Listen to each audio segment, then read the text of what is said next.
Well, the weather's better today, so we're outside, and I'm meeting Lollie Melton, who is one of the Green Party candidates standing for Frome North. Lollie, you're standing for Frome North. If you and your colleague get in, it's a commitment for 5 years, which is a long time. How do you feel about that? Well, so we talk a lot about in the campaign having the balance of power, and I think that's kind of the crux of it. There was a lot of concern. I was very concerned about what this unitary authority might actually mean for local communities, with the seat of power being that much further away in Taunton, and how much devolvement there might be. So I kind of want to be a part of it. I think we've got a real opportunity as Greens with a small g and a big G to actually influence the shape of this new kind of form of local governance and make it into something that actually works for local people. But it is a long way in Taunton, isn't it? Yes, it is. But there are trains, and there is Zoom and emails and internet and many different ways of doing things. So it's just about being in the room, I think. So, we're hearing an awful lot about Greens and various protests and actions and initiatives by the Greens. But here in Frome North, what are your two main campaigning issues?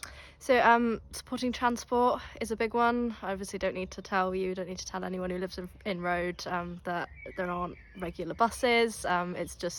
It's not sufficient, and that's something that needs to be really fixed as a matter of urgency. It's obviously necessary from an environmental standpoint, but also I think it's a real young people's issue.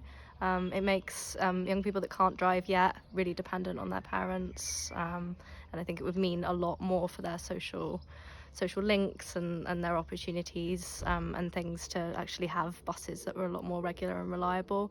And I think more people would use the buses if they could only know that they'd get to work on time and be able to get home at the end of the day.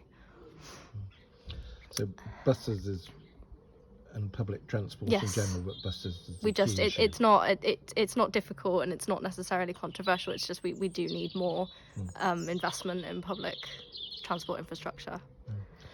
Now in Linda Oliver we had a very active county councillor, and in Barbie Lund, who's of course a Green councillor, we've had also a very active district councillor. Are you prepared to be active? Are you able to come to our parish council meetings on a regular basis? Yeah, certainly. I mean, this is something I'm really aware of, and I do think that it is a matter of showing up, just making yourself approachable to people so that they know that they can come to you if they've got an issue or a concern, and turning up to parish council meetings, plugging into those community networks that already exist, because that's where you're most going to hear what's important to people and be able to be a part of campaigns and local initiatives, that sort of thing. Okay, thank you very much, Lollie Melton, who's standing as a Green candidate for the Somerset Unitary elections, which take place on May the 5th. Thank you very much.